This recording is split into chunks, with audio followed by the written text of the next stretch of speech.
میں ایک بند عاصی ہوں، خطا کار ہوں مولا۔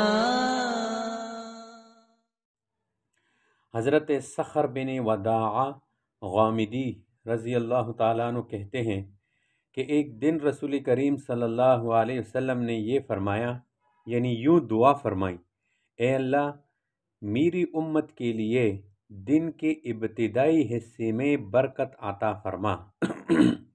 چنانچہ نبی علیہ السلام جب کوئی چھوٹا بڑا لشکر روانہ فرماتے تو اس کو دن کے ابتدائی حصے میں روانہ فرماتے، اور صخرہ جو ایک تاجر سوداگر تھے، اس دعا کی برکت حاصل کرنے کے پیش نظر اپنا تجارتی مال دن کے ابتدائی حصے ہی میں روانہ کرتے تھے۔ چنانچہ وہ مالدار ہوئے اور ان کے مال میں بہت اضافہ ہوا۔ ترمذی، ابو داؤد، دارمی کی روایت ہے۔ تو اس حدیث میں ہے بکورہا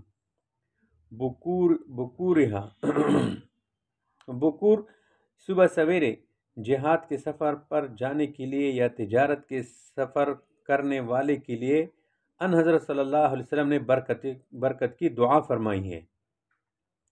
صخر ایک تاجر صحابی کا نام ہے جو اس حدیث پر عمل کرتے تھے اور سویرے سویرے تجارتی سامان روانہ کرتے تھے۔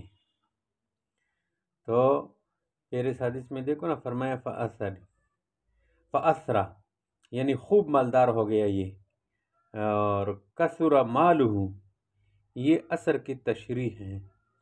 تو باہر کے آج کل کافروں کی طرح مسلمان جو ہے اس حدیث کے خلاف چل رہے ہیں، دن کے 11-12 بجے دکانوں پر جاتے ہیں، تو اس کو کہاں سے برکت ملے گی؟ تو صبح سویرے کام پر جانے والے کے لیے برکت کی دعا کی ہے نبی علیہ السلام نے۔